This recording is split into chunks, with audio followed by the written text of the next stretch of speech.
gonna put money in your pocket. That crypto wallet, that bing bada bing ching ching big profit. Even when the market's sideways. I'm about to drop some hugely powerful alpha. And that's what they call it. They call it alpha, believe me. Okay? And not many people know this, but alpha means that I know big things, strong things, powerful things. So here's the alpha, folks. If you want to be hugely rich like me, you got to join and subscribe to the BLEEVESCRYPTO YouTube channel. You got to become a member because many people say, quite frankly, it's the strongest YouTube channel out there. It's fantastic. It's the best. So let me know what you think, folks. Funny Donald Duck. I'm looking for ways to get paid. I'm checking my coins around breakfast, then again around bedtime. Bet this, it's not financial advice, but I'm always right. I'm always right. I'm always right. I'm always right. I'm always right. I'm always right. I'm always right. I'm always right. I'm always right. Lady, and I got my shine. Money in my pocket and we're feeling fine. Radio's loud and we're playing Sublime. I think it's gonna be a good day, my oh my. I can't believe I made it this far, it's a miracle. Floating in the clouds now, used to be miserable. Never looking back since I changed my ways. I'm on that good life tip today. I'm looking for the good life, good life. Sitting on top of the world, I wanna be shining like diamonds and pearls. I want you to go there with me, girl. I'm looking for the good life, good life. Baby, we can have it all. We can make love out of waterfalls. I'm living that good life after all. Yeah. La da da da, good life, sitting by the fire. La da day, good life, feeling that breeze. What is going on, everybody? My name is Bleeves. This is Breakfast with Bleeves, where we are about a half hour early today because non-farm payroll numbers were coming out, and we wanted to come check it out and get an idea of what is going on with the market. Now, we've had a little bit of dip in the market. We're at 1849 on Ethereum, about 27,970 on Bitcoin. Been waiting for this data to show up. Now, the data is here. Let's break into it right now so that we can. Here is the estimates. This is what we were looking for. March non-farm payroll estimate was going to be 239. February was 311,000. March unemployment was March estimate was 3.6. February unemployment rate was 3.6. So we got the numbers in, and 236K versus an estimate of 239, and unemployment rate 3.5 versus 3.6. So we've got positive numbers. Of course, we're in this wonky sort of time where what does it even mean to have a good number anymore? So no Dow Jones today. There is no Dow Jones.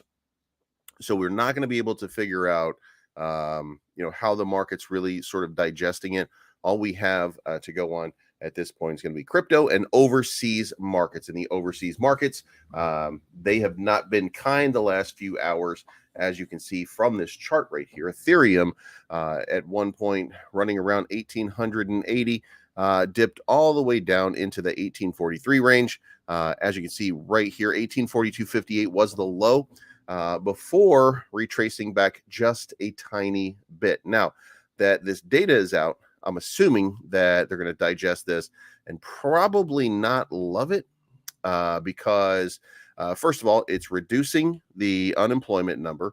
Now, the one thing that was important that no longer may be important, but this was important at one point, was that Jerome Powell said that they were not really considering payroll the same way they were before, and that these unemployment rates and payroll numbers were not really as big a factor on what they're doing. Now, if that's the case, then this could be great.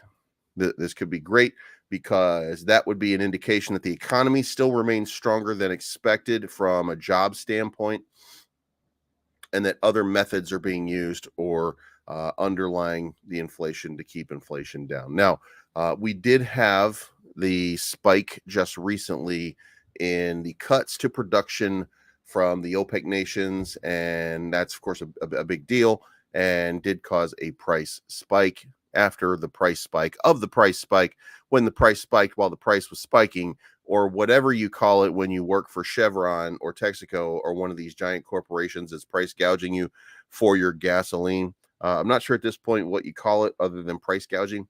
Oh yeah, setting the market, as they quote unquote set the market by whatever it is that they do, right? Right now it represents clear and utter nonsense to see some of these things the way that they are, and it's impossible unless you're looking at if you have record profits, then what you're seeing is not real. What you're being told is bullshit, and yeah, so it's a little bit awkward. It's a little bit weird. So we're looking at this right now. We saw a spike as soon as these numbers came out. Now we're seeing a little bit of a retracement, and when I say that, I'm talking about $5. I'm not talking about a whole lot. I do think that we're gonna take a little while. People are gonna digest this, but anyway. So the estimate was 239. We ended up at 236 on non-farm payrolls, and then the unemployment rate went down to 3.5 from 3.6. By the way, it doesn't mean a bunch more people are being hired. It just means that people are out of the market. And by the way, if you are crypto and you have succeeded and you are no longer working, you're out of the stats too. So maybe, just maybe, somebody made a few bucks and it was a good thing for them. But let's get on to the real news here. Are we in altcoin season? No, we're still at 22 in the altcoin season index, which would tell me that don't expect too much to be happening in altcoins, or it's not ready yet. We're going to need a much higher number here before we really start to see a boom happening. So 27.9 on Bitcoin right now, 1852 on Ethereum. Down the list, the 24-hour volume, not very good. NGN having a nice little breakout, by the way. If you didn't notice over here, up 11% on the day. And I swear to you, yesterday I was looking at it when we were talking about the MXC futures, and I was looking at making a play. And who was I looking to make a play on? NGN. And I ended up not doing it, but man, what a great play that would have been right there, to make a play and have an 11% run. So damn shame I missed that one. But Injective, Terra Luna Classic had a nice little run today. Nothing going on there other than Zeradar. If you don't know, Zeradar Tobias Anderson has quit on the L1 team because his proposal to pay himself, it went, people just soundly rejected it. So he's moving on. The BAT, the basic attention token, Lido, XRP, and that's it. You know, we've got a little bit more in the 1% range, but generally speaking, it's been fairly negative overall. Now, not hugely negative.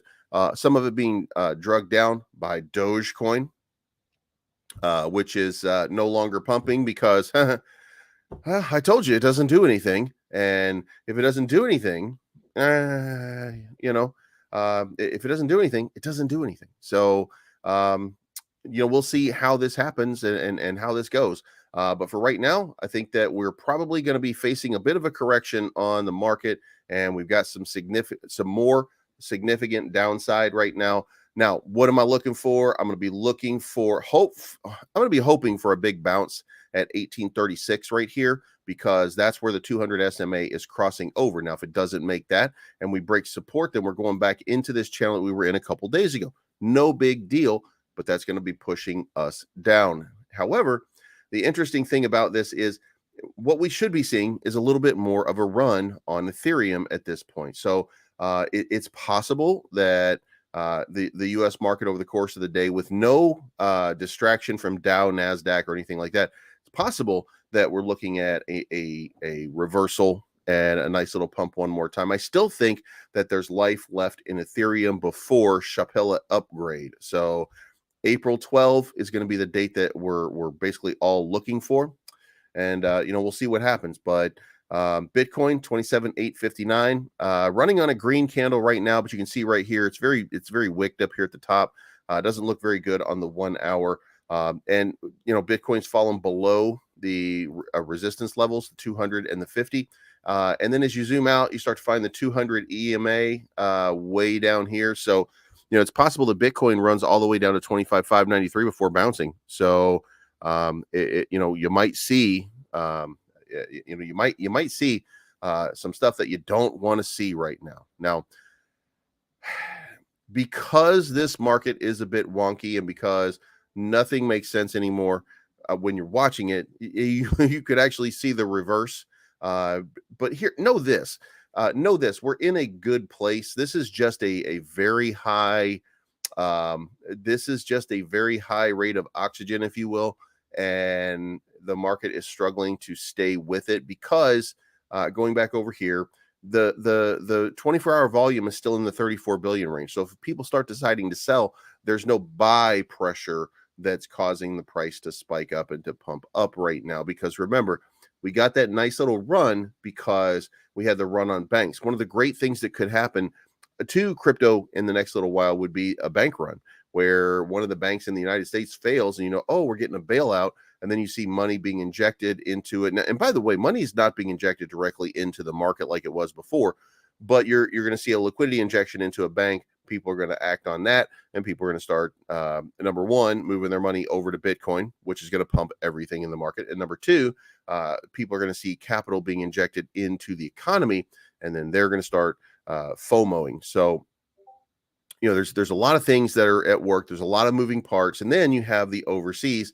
And the overseas have not been kind for the last 24, maybe even 48 hours at this point, right? A lot of profit taking along the way, a market that's probably just a little bit tired. Now, when I say tired, I do mean in this level. We did talk about this. I'm pretty sure that on the live stream we had the other day, we said that 19 days was going to be about the length of time on the price action. And after 19 days, we're probably going to see something happen. And it's not going to be good, right? Because that's what happened over here. We got 19 days and we got a little dip. Then we had a couple of days of this kind of sideways action down here at this bottom. And then we minted some new highs. Now, if that continues, then I would expect that. Now we use this, by the way, as our little bounce area here, of course. But so this right here represents the projected bounce area. So if we look right here, we can see this was our resistance, right? This acted as our resistance. Then we saw this move 19 days. Then we saw the dump, right? We saw this move, which is 19 days. Now we're seeing the dump. So the logical move is for it to really kind of bounce off right here at 25.5. And then we come back up in a couple days and we start minting newer and newer highs. Now the level of high is Snoop Dogg, about 4% higher. So if we're just kind of projecting 4% higher, then where does that put us, right? So we take that last wicked candle. Again, by the way, we are wildly estimating what's going on here. So 4%, 30,000. So really what this seems like is that we're just doing this right here and about to mint ourselves another 30,000. So and by the way, after that, that's when we're going to come back down, and probably 23.8 becomes the new number, or maybe a little bit lower. But we'll see how this all plays out. The best thing that we can do right now is hodl and wait to see exactly how it all plays out. Now, we had about 8 billion in capital exit the market a few minutes ago, and it just came right back in. So the market is getting a little bit wonky right now as people are trying to leverage and find out what their positions are. Now, because we've got a big news moment, I'm expecting a little wilder swing in short order. So if we look at this candle right here, you can see it is a little bit bigger than the last candles, but it's not even as big as this dump and sell-off that happened over here. So there's still 15 minutes left, and it is possible that we could see some wild-ass swings going. But I would think that if we're doing a move to the upside, then you're going to be looking at, on Bitcoin, you're going to be looking at a rejection right here for the first run. Because we've got this thing, we've got this, look, this is the long-term trend line that I've been talking about. And then you've got the 50-day SMA moving down this way. So I would think right here is going to operate as a resistance right now. So if you're in any position in which 2804 is a profit level, I would be doing something with that one. In the event that it does work out positively, then we'll see a quick rejection, and then it'll start coming right back. and then we'll get up here to the 200 SMA, which is in the 28.2 level.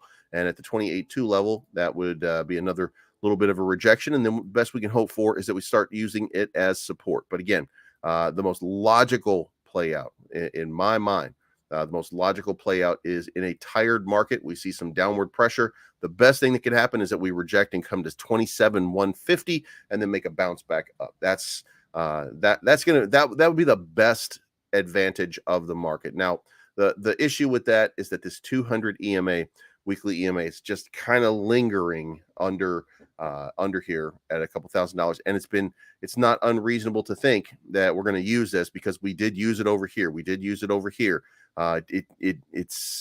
It's something that we respect as a resistance and support line. So it is entirely possible that we bounce off of this thing instead of the moves that I'm talking about. But capital continues to come into the market. So at least what we know about the payroll numbers is they were just wonky enough. They were just close enough that it hasn't, quote unquote, rocked the boat in one direction too far. So now it is potential that we can get back to where we were going. And where we were going was Ethereum going to new highs. Now, it could be that this is a nice reversal and that we're bouncing off of the 200 SMA, or we're bouncing close to the 200 SMA.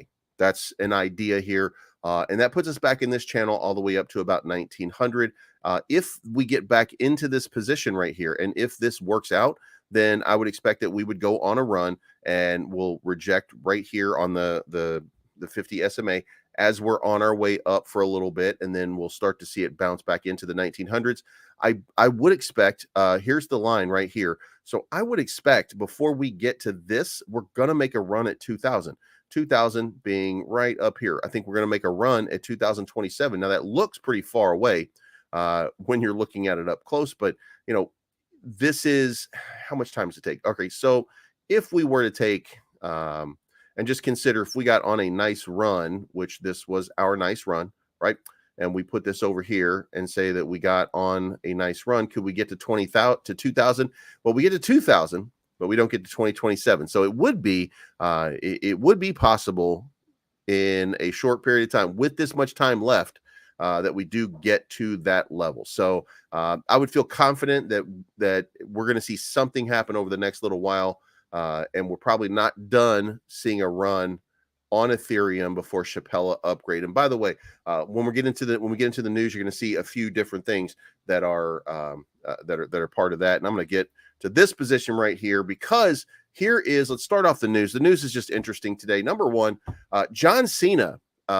From the John Cena brand of John Cena's, the World Wrestling Entertainment, that I think is the 13-time WWE champion, that anybody who's watched him for any length of time thinks meh, is now following the network project, the NGN project, and that happened in the last 24 hours. So that's kind of a big deal. Remember, the network met with Tom Emmer from the FinTech caucus in Congress, and they've put together some legislation. Network did not put together the legislation, but Tom Emmer put together some legislation, and with that, they asked for a seat at the table, or at least to be able to give some input on the DeFi space. And there was not a no.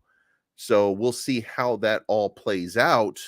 But so we don't know what's going on yet, but we do know that the Peacemaker, and listen, if you've watched the Peacemaker, then you know that that was a great cast of characters.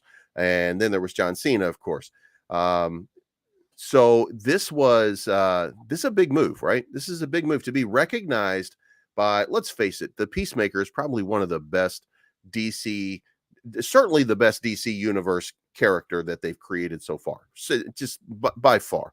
And I do mean in the movie universe. So to see John Cena, the Peacemaker, following the network is certainly an interesting thing that's happening right now. And I don't know what it means. You know, I don't know. I don't know why. I don't know anything about it. I just assume, because I'm the guy that covers NGN, I just assume he must be watching me. And John, if you're watching me, you're doing all right. Anyway, let's move on. The first physical card applications have been approved a few minutes ago on Volt Inu. It's going to be time to vote with the Volti card. Did you order yours? If you haven't already, you can go to volticard.net over here, and then you can attach your wallet. And if you want to, you have to hold 200 million Volt tokens. And then with that, you will get either a digital or a physical card. Now, I ordered the physical card because I'm trying to walk around and have people say, hey, what's that? Not look at my phone. You know what I mean? But we have Pablo out here with the virtual card, eating what can only be described as carbs. Ugh, look at all that potato. Like, ugh. Oh, geez, Pablo's going to get a heart attack, right? And this right here, I'm not sure what that is. That's looks like either carbs or carbs, right? I'm not really sure. You got over here, you got a nice dinner, lobster. You got the surf and turf, right? So they eat nice, but carbs, gross. So yeah, there's that. Also, so let's break into the news and let's see what's going on in the world of crypto. Bitcoin price poised to hit 50,000. This crypto expert predicts, and I don't know why this. When I got here and I saw this and it said crypto expert and it said 50,000, it wasn't me, right? Bitcoin price trajectory over the next few months is subject to bold predictions. Michael Vanderpop is showing promising signs towards the 200-week exponential moving average and the 200-week moving average, despite the recent crashes that have shaken the crypto space. Vanderpop is confident that Bitcoin will make significant gains, and his projection even suggesting that the top cryptocurrency could hit 50,000. The question remains, how will Bitcoin achieve this impressive feat? So all things taken into account, FTX, Voyager, Celsius, Luna, and 3AC were up from 15 to 28.5. Very important to note. It predicts that the market will probably continue to climb exponentially, reaching 40 or 50K in the coming months. So, guys, I've been alone on an island for the last little while, telling you guys that not only are we going to, on Bitcoin here, not only are we looking at this triple, this is a triple move, right? This is the parabolic cycle. And we're on this parabolic curve cycle, right? So we've got one consolidation, we've got two consolidation, we've got three consolidations. The next consolidation is going to be, if it moves just like this, I mean, just consider, if it moves just like this, that next one is going to be in the 35, 39 range, somewhere in this area right here. And then it's going to move up 100% from here, which is 27,000. So we're looking at 54,000. We are looking at 54,000. Now, on the tail end down here, maybe you can make an argument that it's down here at the bottom, and that's 26.7, so maybe 53. But, I mean, guys, $50,000 is not unrealistic if we just consider what's going on and where we are. And to go from 1.1 trillion in market cap to 2 trillion in market cap doesn't even approach or get us close to our all-time high. So to think that that's unreasonable, even in these economic market conditions, is just wild, right? That's just people who are saying, well, bear market. Okay, quit being a scared pussy, right? We're going to run. We're going to have a move.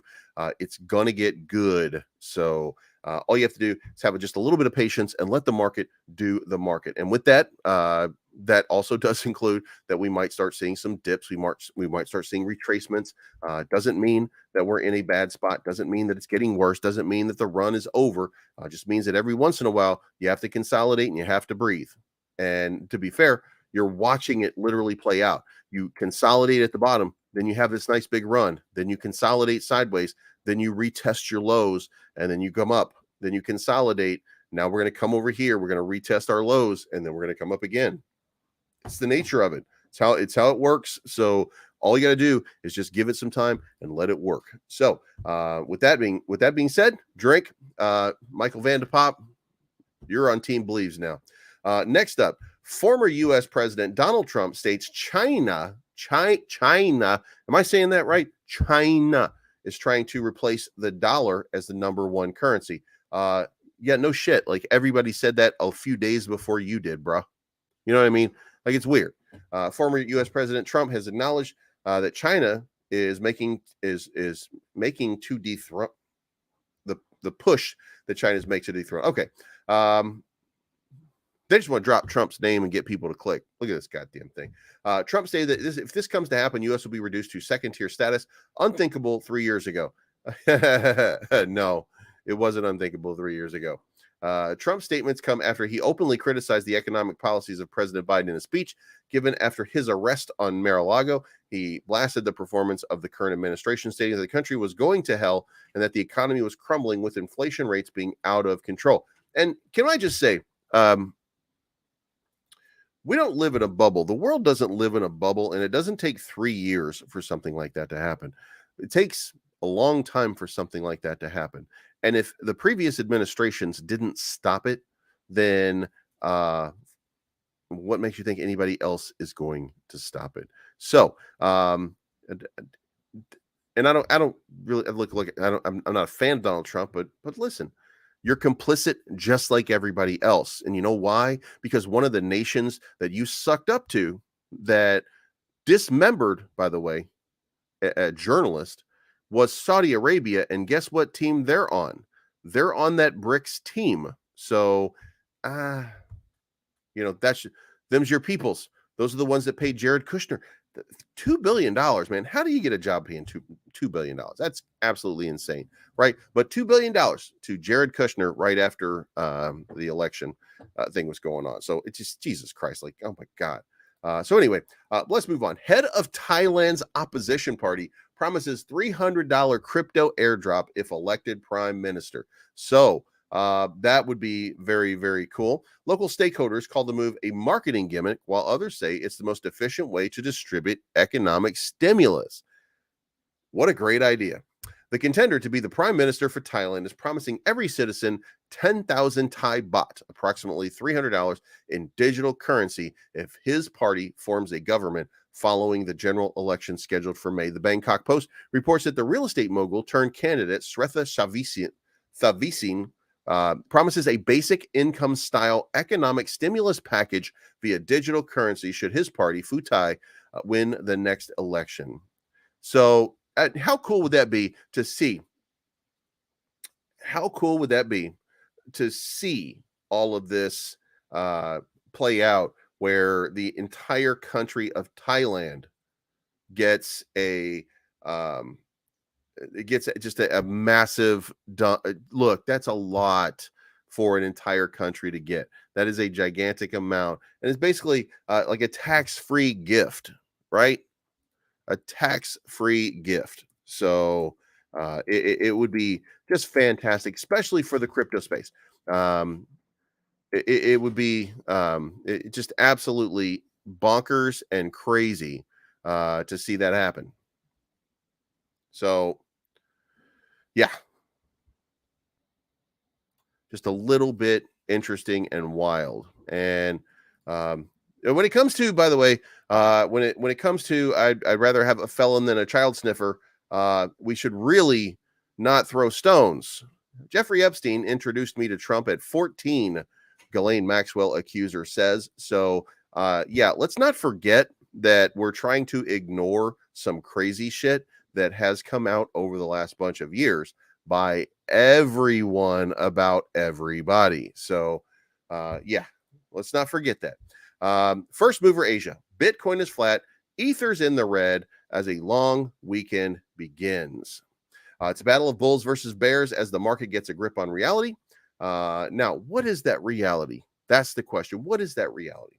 And it's, when we say Bitcoin price is flat, you guys got to really consider here that, are we really flat?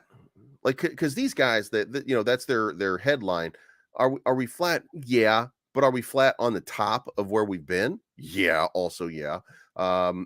Same thing over here. Ethereum, does that look flat? Because it doesn't look flat to me. It looks like it's still spiking, and it looks like it's just kind of coiling up for another big move. Like, that really looks like what we're seeing right here. And as I zoom in, it looks like we're going to bounce here, and we're going to take off one more time before we get to the moment in time, the moment in time where the Chapella upgrade happens, and then $2.4 billion is going to be at risk. And here's what they say about that.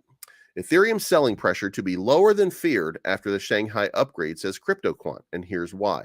CryptoQuant says that the Shanghai upgrade, which is expected to allow the unstaking of Ethereum on April 12th, is unlikely to trigger above normal selling pressure. According to CryptoQuant, the selling pressure is likely to be lower than feared due to the fact that most of the staked Ethereum is below the price it was bought at.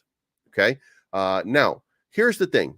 That's not that could be true, but remember what we said. I talked about this. It was opened in November of 2020, so there's a whole bunch of time. And if we go back to November of 2020, I don't know how many people. CryptoQuant's going to know better than me, by the way. But down here is where it was opened up. November, right here. So in November, when it was $300, then it started running. So it started running up. By January, it was at $1,000. Then by May, it was $4,000. Now, if we consider that some investors got in around these areas right here, how many investors is really the question. If we got in at those levels, we're probably not selling because we're still at a loss. However, here's the thing. If you're staking it, you're in profit because you're earning yield. And I believe, and don't hold me to this, but I believe that we were told at one point that if you staked 32 ETH with Ethereum, that was worth about $50,000 per year as a validator. You just had to top it up every once in a while. So if that's the case, then wow, that is a significant earnings. And I would, at the very least, consider I'm just going to leave mine staked in there if I were playing with 32 ETH for that staking purpose. So maybe we don't see the sell-off. And maybe once people start to realize that, and maybe we get wind of that, maybe that's where this last little spike gets us to 2027.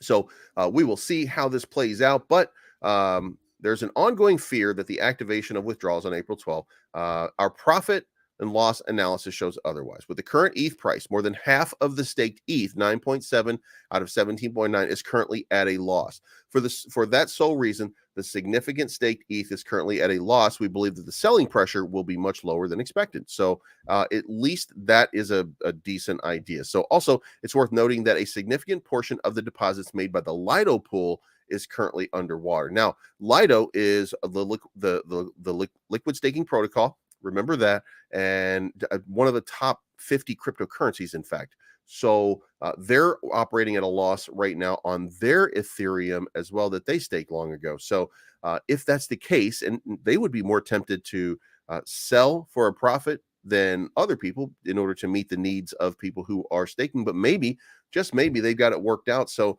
it could be that Shapella does not end up in the sell-off that we're looking for, but that is not that is not confirmed. But you know what is confirmed? The mooch. Anthony Scaramucci says this is the beginning of the new era for Bitcoin.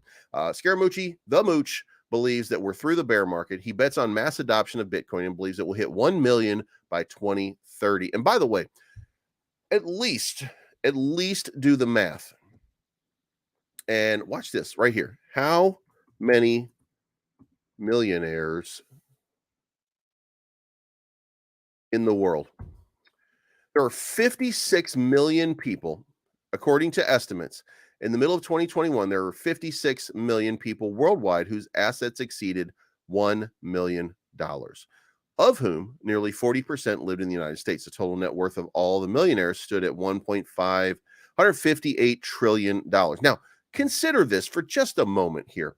56 million millionaires and only 21 million Bitcoin, with an estimate. The 236, Roy, ended up being 236 on an estimate of 2.9 and 3.5 unemployment off of an estimate of 3.6. So the numbers are better, which is not great, not super great for crypto, but they're really sideways enough that we might see a little pump off of it. Now, also for anybody who doesn't know, it is Good Friday, so the markets are closed.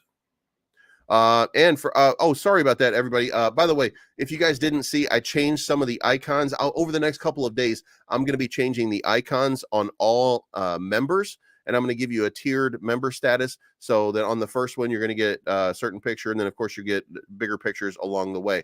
I'm not sure what colors everybody's got right now, but it's an indication of how long you've been a member. And I use, for the moment, until I got the icons worked out, I'm actually using just the defaults for, so there's like red, there's like green, there's like blue, there's yellow, for people who've been long-term members. Like, I don't know how far and how deep it goes, by the way, but like brand new members, I think, are like the green color.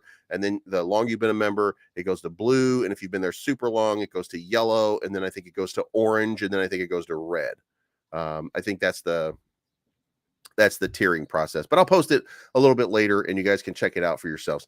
But it's not going to matter because I'm going to create more icons, et cetera, et cetera. So, anyway, so there's 56 million people who are millionaires, 21 million Bitcoin, 6 million allegedly lost. So that means at the end of this, at 2032, there's only going to be 15 million at an estimate, perhaps 21 million, but still, there's not enough Bitcoin for every millionaire. And they have $1 million.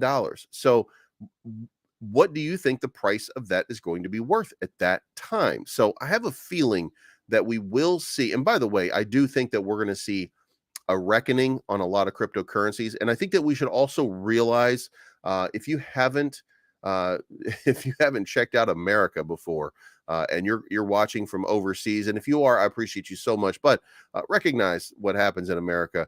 We take shit over like crazy. So it would be nothing for me to look and see today all of these tokens, and then in 10 years, XRP absorbs Solana and Polygon, phased out Polygon, used the Solana blockchain, maybe even bought Polkadot and turned themselves into a giant company, right? And that's the way that America seems to do it. And just imagine all of these tokens that we're out here looking at being absorbed by other tokens. And then, just imagine, if you will, Phantom airdropping people for Arbitrum, and they bought out Arbitrum and airdrop Phantom tokens to Arbitrum. So now you're merging these two capitals to $2.7 billion. And I do think at some point, we haven't seen it yet, but I do think at some point, once we have regulation, we're going to start seeing stuff like that happen. So I would also be prepared for that. And it's not entirely likely, but God damn it, that's where that stuff goes. Whew, you know what I mean? So the expectation for the jobs report. Oh shit, you know what? I'm actually going in the wrong direction for that. So FOMC, the inflation year over year forecast is 5.2, and that's going to be on the 12th. That's the next date that we've got. So the jobs report today, which came out, is 236K off of an estimate of 239. So we already got that number.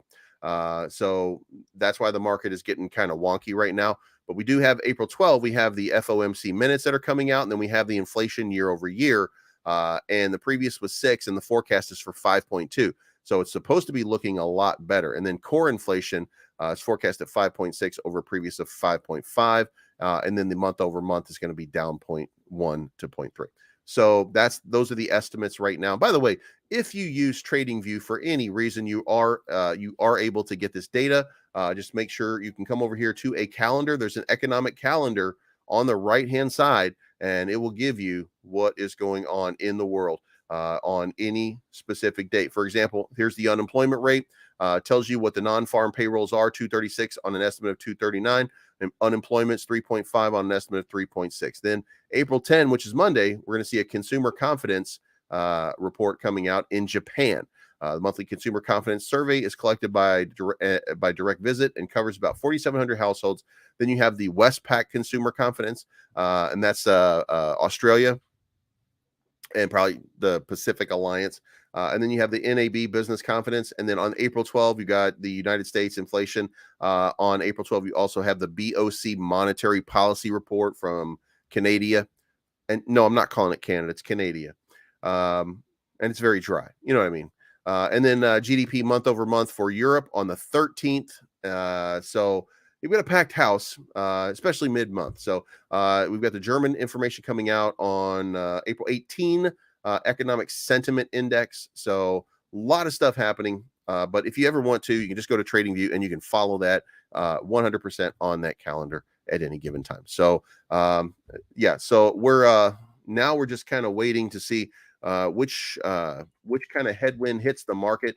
We saw a green candle for the last hour, which was good, in fact. And by the way, the candle was not looking good. If you guys remember, 25 minutes ago, we were looking at it down here at this 1851 level, and then it pumped back up and finished at 1855, which is right on the edge of my line here. And what I'm hoping for is the best possible play out and scenario is going to be that we avoid this move and come back in here and start using this area as support. So right now we're getting rejected off of it, which and look, I mean, I just made up the line, right?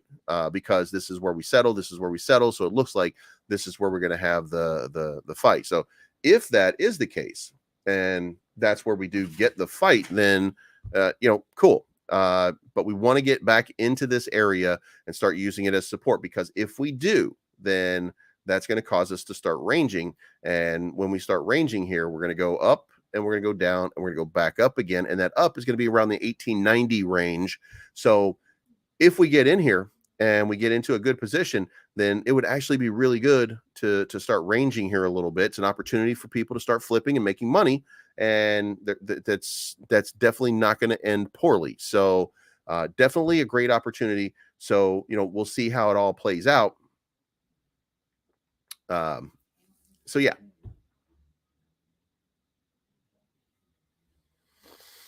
Huh.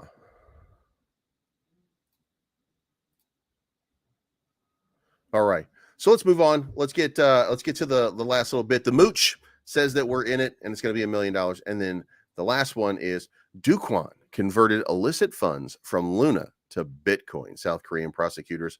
Ooh, spooky. South Korean prosecutors have identified 415 billion won, $314 million in illicit assets associated with Terraform Labs co-founder Duquan and his associates out of the identified allegedly illegal assets. Prosecutors have linked about 91 billion, worth 69 million, to the specified amount directly to Quan. Although Quan's amassed millions, none of the assets tied to him are recoverable or under the jurisdiction of the South Korean authorities. He just dunked on them. God damn. This is mainly because the now arrested former CEO reportedly converted most of the illicit funds into Bitcoin using overseas crypto exchanges instead of investing in physical assets, per a report published by local media outlet KBS. Early investigation into the Terra collapse of the United States Securities and Exchange Commission revealed that Quan siphoned nearly 100 million worth of Bitcoin from Terra post-collapse.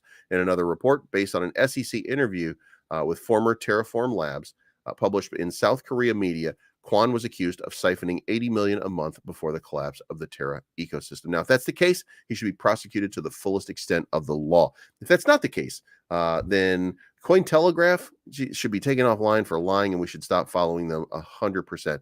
Now, they're getting their information from what would look like or what would seem to be the South Korean government. So I'm very fascinated. I'm very interested because, at the end of this, I don't think that Duquan was the reason that Terra Luna collapsed. Like, he's the reason that it happened because it was his programming. He was behind it.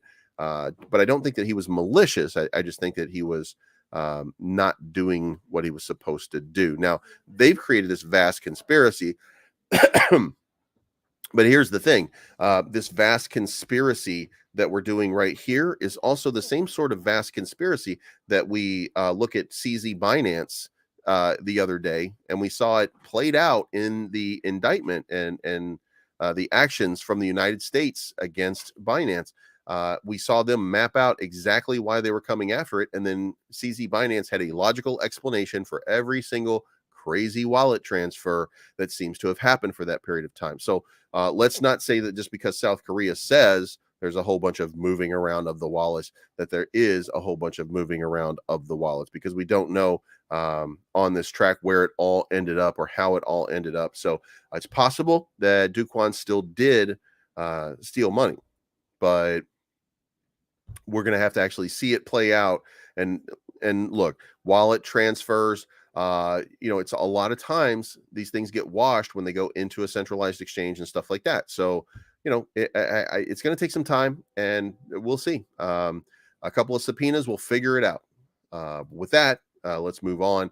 So right now, we've got Ordinal Doge at 36.83, big volume again.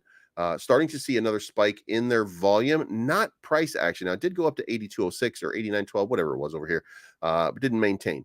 WAGMI 60.19, Wiz Protocol 23.09, Lillian Finance 50.29, Terra 2 at 31.08. Still significant volume coming through for a Terrarium. And not great, but not horrible, or as horrible as it's been. 123,000 for Volt. As you can see here, we got that kind of we got that triple bottom.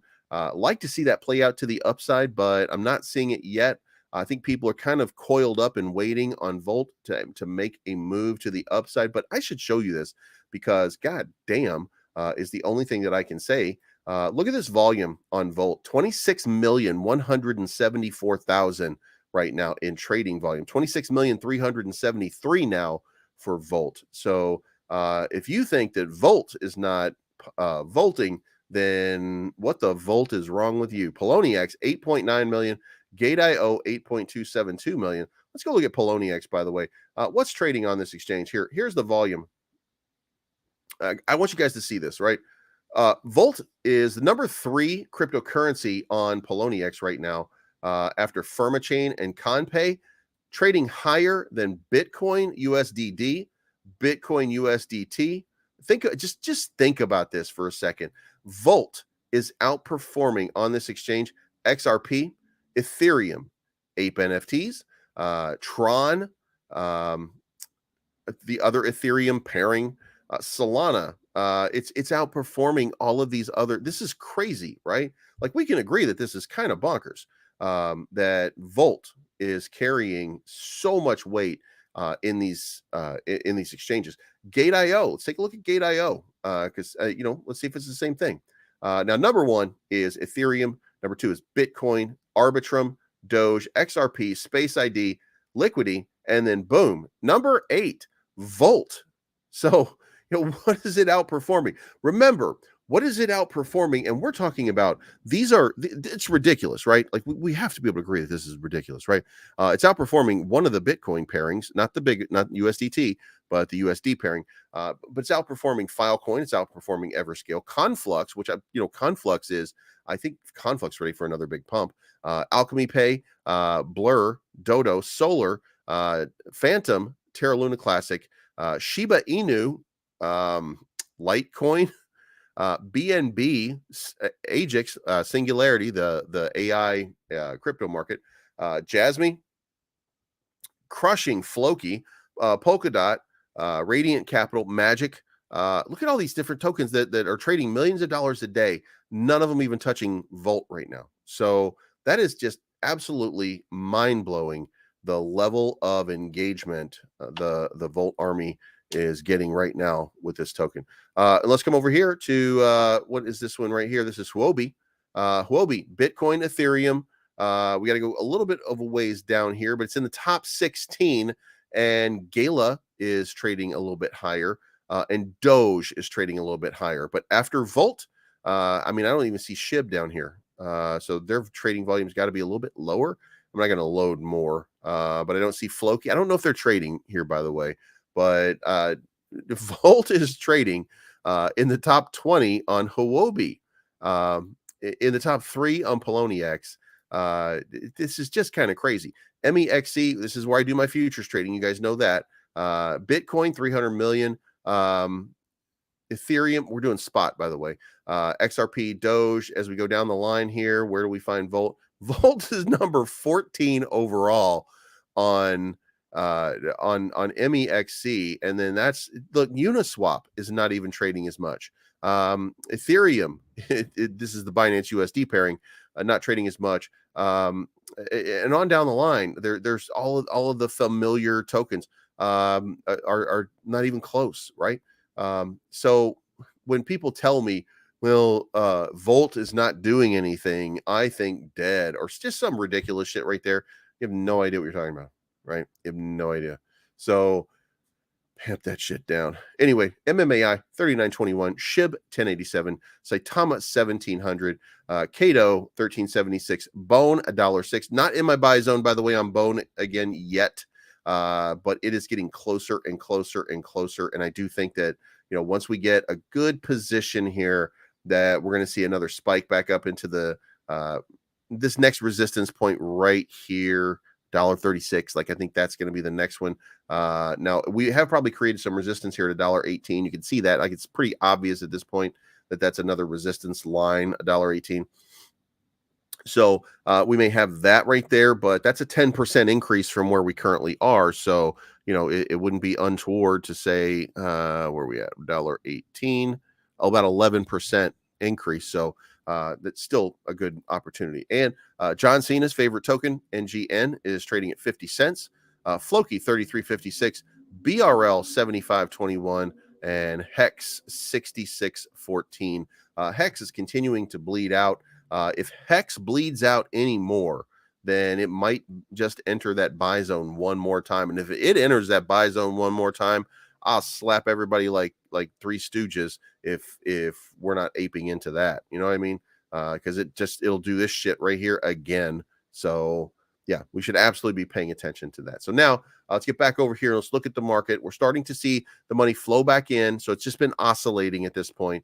You can see here, like, it's just kind of been oscillating in this range for the last little while. What are we on the 1 hour?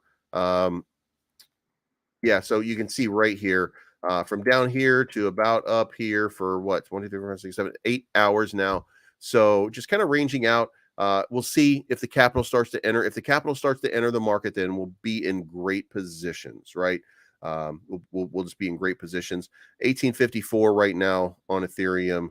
27,905 on Bitcoin, minting a green candle right now. Like to see this one go green and cover up some of this wicking right here, because if it doesn't, by the way, if we don't get, you know, you have a short period of opportunity, but when you see a wick like this and a wick like this matching each other together, that's a downtrend. So we could have another downtrend if we don't cover that wick up, something positive over the next little while. So SHIB 1093. I don't see any, the pump that came for SHIB the other day came because of the, not because of anything they did, but because Dogecoin. They were just riding Dogecoin up to the area, which I said was going to be the area that they were going to hit. And I can't believe I was right about the goddamn thing.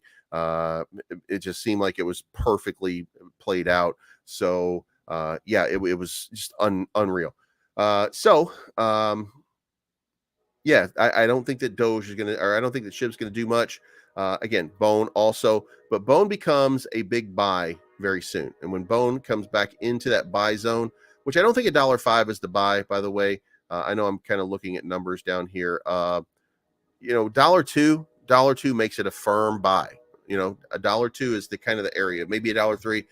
If it comes into that area, I'm going to be a buyer. I'm definitely going to be a buyer at $1.02, because I do think that, again, I think that it pumps super hard, super aggressive in at some point very, very soon. I mean, this thing did run up to a couple bucks just recently, and it's just waiting at this point, just waiting for an announcement on Shibarium. And Shibarium's looking pretty good right now. When you look at the data and you look at the statistics on Shibarium, you're seeing a significant amount of transactions. They're constantly doing updates and improvements to it. It could be a while before it's ready to go, but it is out there and could be ready to go pretty soon. Crow still not doing anything, not really getting any kind of movement off of it. I wish I could say better for that, but as you can see, it just broke the channels.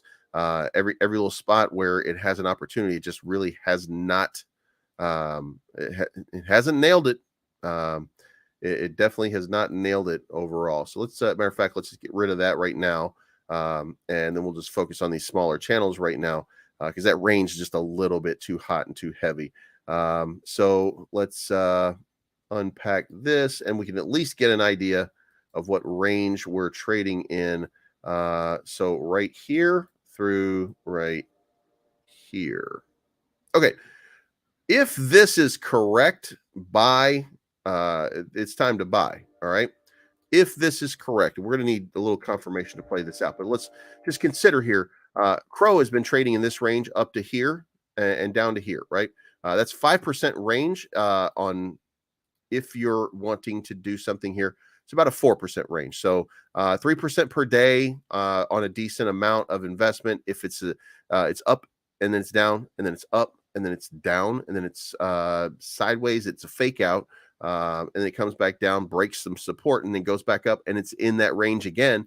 Like this is pretty consistent range. I think everybody here will kind of agree. So if we're in that position and we're right where we are right here, then probably most likely going to run up to the top. That's a 3% gain off of that to 7 cents. So if you're looking to make a play, you can certainly do worse. Now on the other hand, I would at least try to wait, see if you can get it back down to 0.067 instead of the 0.068. So the possibility certainly exists that you've got a channel right there to make some trading out of.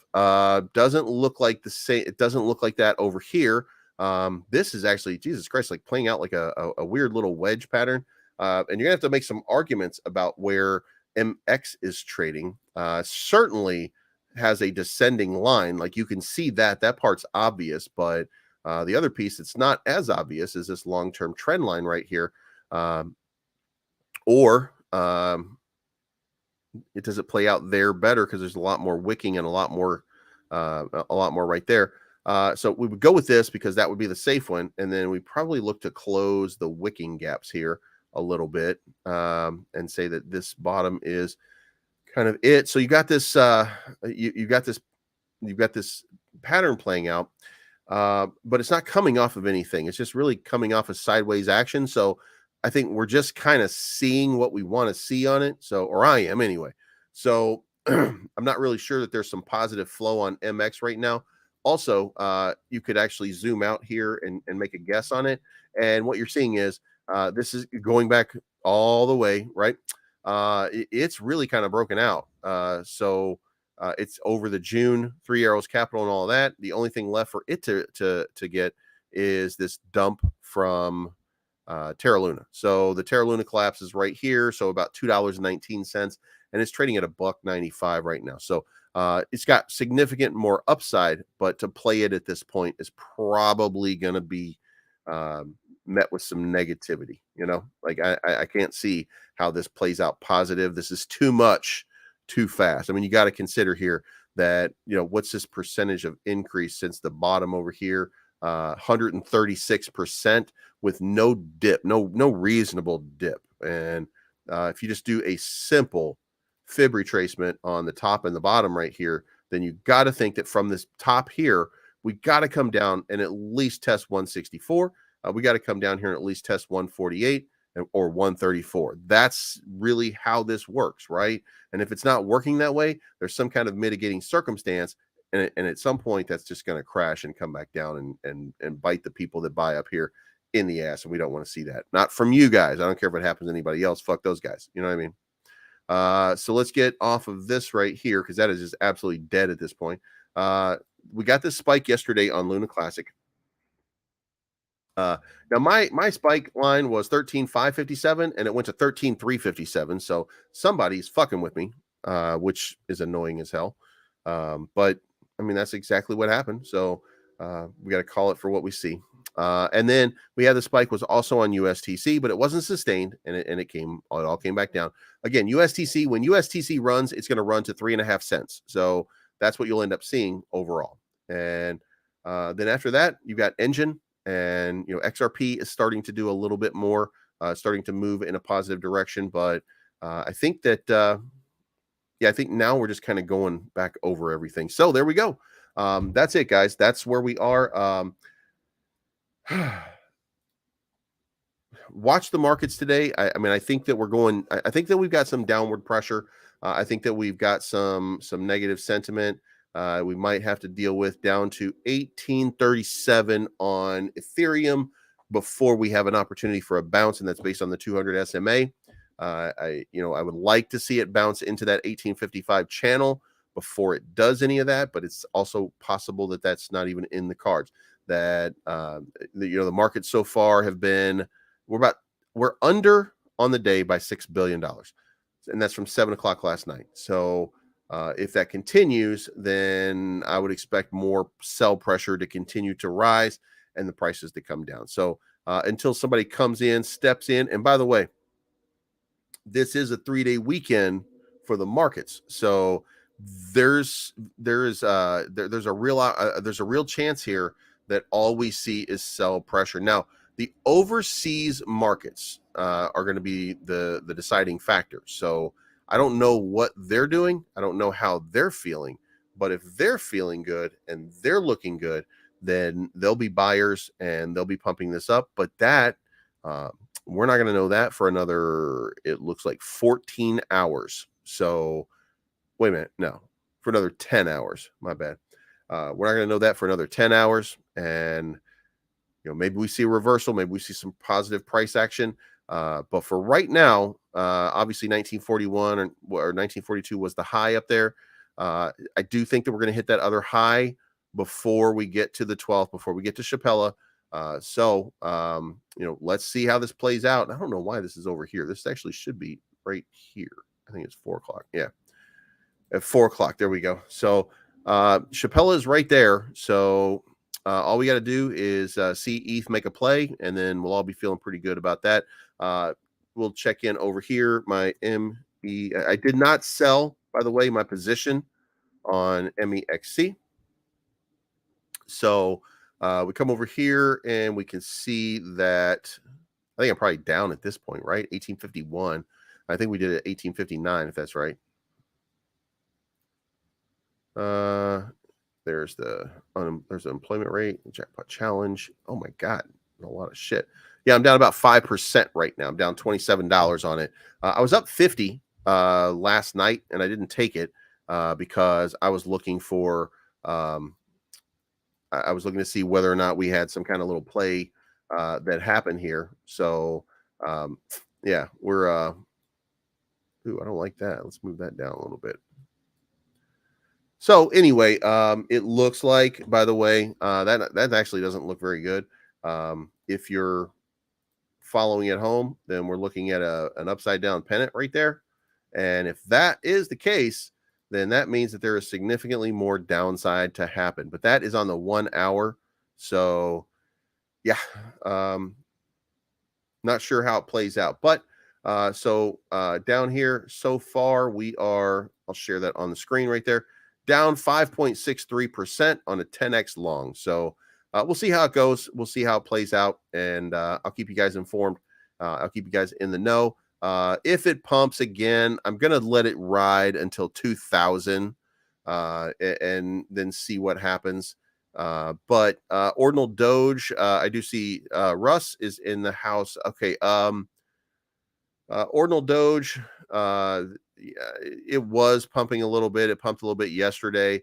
Has a little bit of volume to it, but it's not really positive. It's not really going in a positive fashion for very long, unless you're buying at the bottom. If you're buying at the bottom, then you might be getting into a pretty good position, especially for a pump like this. But as of right now, I don't know. Got to see a little bit more out of it. So this is not financial advice. My name is Bleeves. I'm always right. Thank you so much for tuning in. I appreciate each and every one of you. I know we came in a little bit early today and a little bit hot with the numbers, but 236 is the non-farm payroll, 3.5 is the unemployment. Those are both good numbers, but they are not the numbers that the Fed wants. So that also could work to the advantage, because the non-farm payroll adding 239,000 jobs was the estimate, only added 236. So you can argue that it was better than expected, but the unemployment is down. So we'll see how they respond.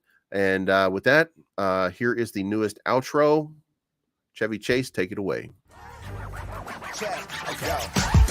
Whoa, another shot of the bullet. Loaded, got